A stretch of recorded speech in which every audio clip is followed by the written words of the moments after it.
Let's go! We are in Vegas for LSU USC, but guess what, Georgia fans? I got to show you some love after one of the best performances. I understand the first half was crazy, but man, look at this protection to start things off. You know, you got to double Mikael Williams. The dude's a freaking monster, and it's just freaky, these 5 stars that Kirby brings in. This is KJ Boldon. You guys remember him out of Buford. Man, that's big-time players making big-time plays, and I love seeing athleticism when a player just pops right back up. That's nasty. Really, really, really nice design. I understand 6 points in the first half is not that great, but this Clemson defense is really good. Jet sweep, good blocker here by Oscar Delp. Good job. I think, what is that? Is that Lucky right there? That's another good block down the field. And you give the fastest player on the team the football. Obviously, you got to like this block right here from Robinson to be a little bit better. Okay, that's a really good play by the Clemson DB. But because Smith had so much momentum, he's able to fall forward. And Carson Beck, man, he really got it going. Obviously, didn't have ETN, didn't have some other pieces. You know, you're adjusting after not having Ra Thomas, who is solid. But the one thing I'll say, and it kind of confirmed for me, and I don't know if anything was open down the field, the camera angle's too tight, but Georgia's wide receivers, it's a weakness. I'm not going to say it's a weakness. Obviously, Georgia has strong everything, but that is one area where I feel they're just okay. But the main thing is what a run by Carson Beck. And Mike Bobo got it going in the second half, but goodness gracious, I hate this play call. I really, really, really do on 3rd and 8, okay? Nothing over the middle of the field, a lot of longer developing stuff that's just covered, okay? And I hate having receivers in the same spot. I think someone didn't run the right route or whatever, but there's just nothing. Yeah, one of the best throws of the day was Carson Beck. I mean, this twist stunt does not get picked up, and this is what you don't want, okay? You do not want this, and, you know, that is leading with the helmet. I understand, you know, you can't really hit anybody anymore, but that is leading with the helmet. I felt like that should have been a penalty, but good DB. Let's show Cade Klubnik, who, by the way, it's just not it. He did have this absolutely positively ridiculous throw. I want you to see, though, that this protection was okay, and this was the best throw of the freaking day. I mean, look at this location. God, that's good coverage. Man, I love me some Dillon Bell. Probably my favorite player on this Clemson offense because he's the only receiver that's willingly a scholarship guy that doesn't mind wearing a jersey number in the 80s. Old school style, baby. Hit him in the slant.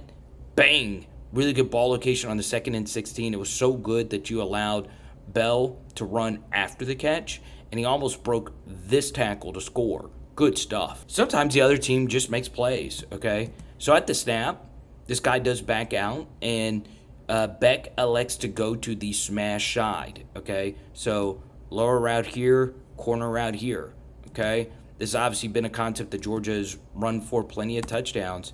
Could that have been thrown? No, there's just nothing open, okay? So Carson Beck he has a pocket that's good enough to read backside, and this ball could have gotten here, but I also understood his logic here. Middle of the field is wide open, okay? So he's thinking about trying to run through here, and I understood it, right? But this Clemson defensive line is really freaking good. Rutledge gets off the double right here. If he would have stayed with it, I think Beck could have found a way through it. But 11 does a good job fending off the sack and fending off the tackle and makes a good play. We'll see it right here. Okay, is that throwable? I guess it might be, but man, is Clemson defensive line put on a show? I mean, they really did in this first half. Okay, and let's see, could this have been ripped? It's a little cut off. I don't know if that could have been ripped, though. I really don't, because that backer is running really hard right there. So just give Clemson credit for some good red zone D. All right, here we go. Nate Frazier, freshman, Mater Dei High School, Georgia N12 personnel. Look at this cut. I mean, this is really good stuff. Okay, he sees that nothing's there. Cut up field, get vertical. Okay, that's a really good run. Then another jump cut to run into this space. That's some really, really sexy running. I mean, Carson Beck, what else can you really say about this guy? I mean, honestly, He sees that the split zone's not there. Clemson was just prepared for this. Georgia's been killing teams, and a lot of teams have been killing teams running that play. So Beck, there is just nothing, right? You don't want to throw this and get your guy killed. And then look at the creativity. 7 keeps his eyes off of Bell. And look at this ball location by Beck to the upfield shoulder so Bell can catch and run with it.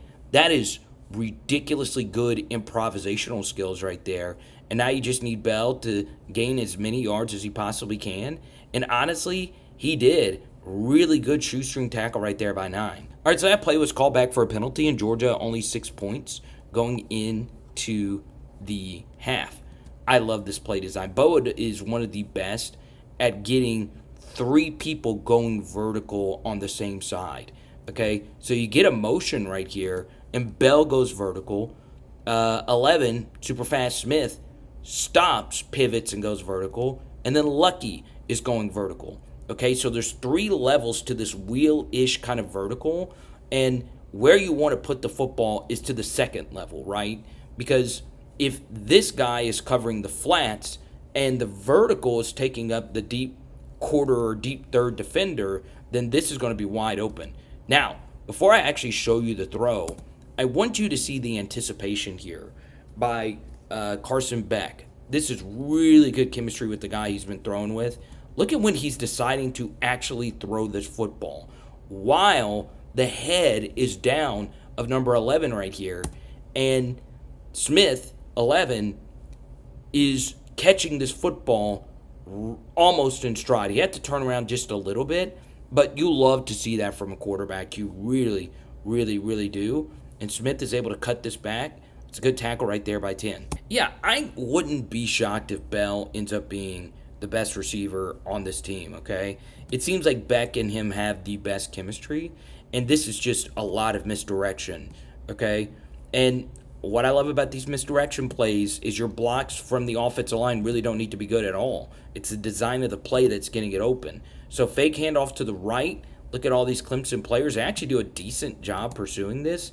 And Bell just shows you some pretty good athleticism that he doesn't get a whole lot of credit for.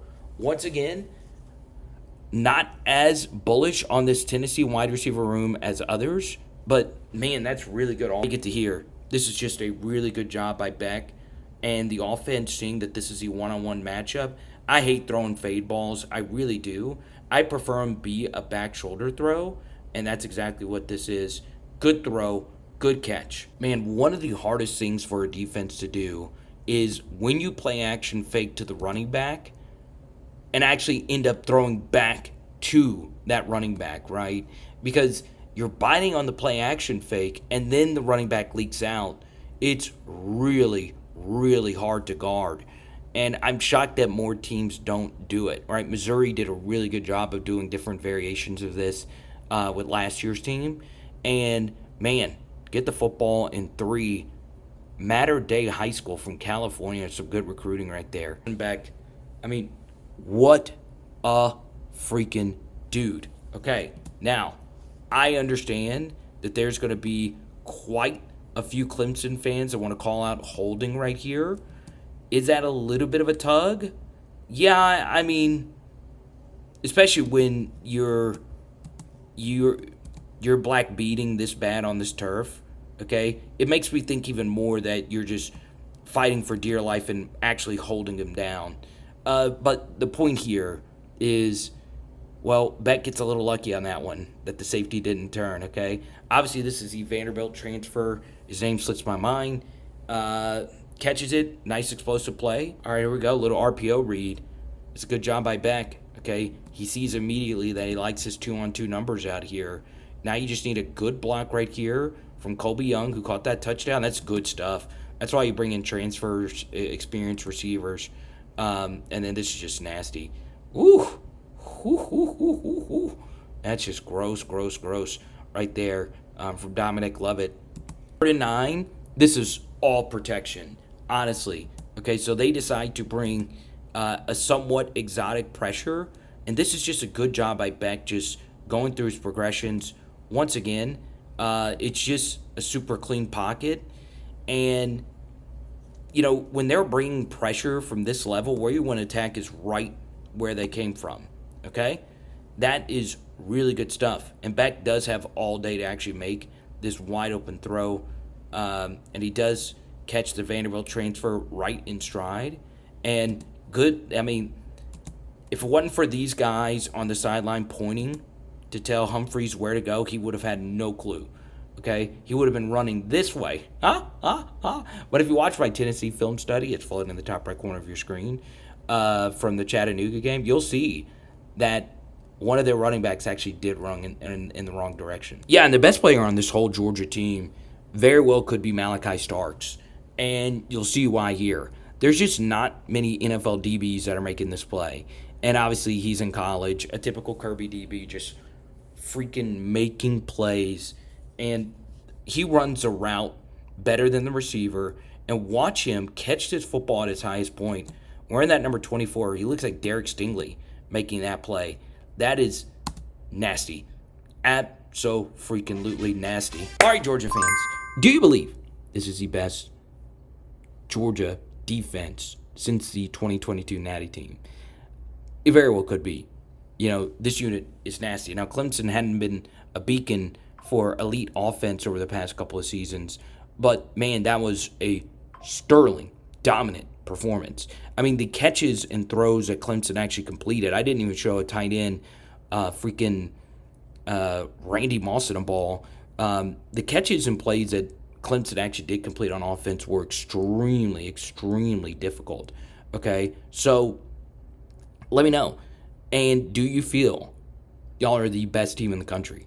Because you showed it in the second half, okay? I am obviously in Vegas, so Georgia fans are showing you a lot of love.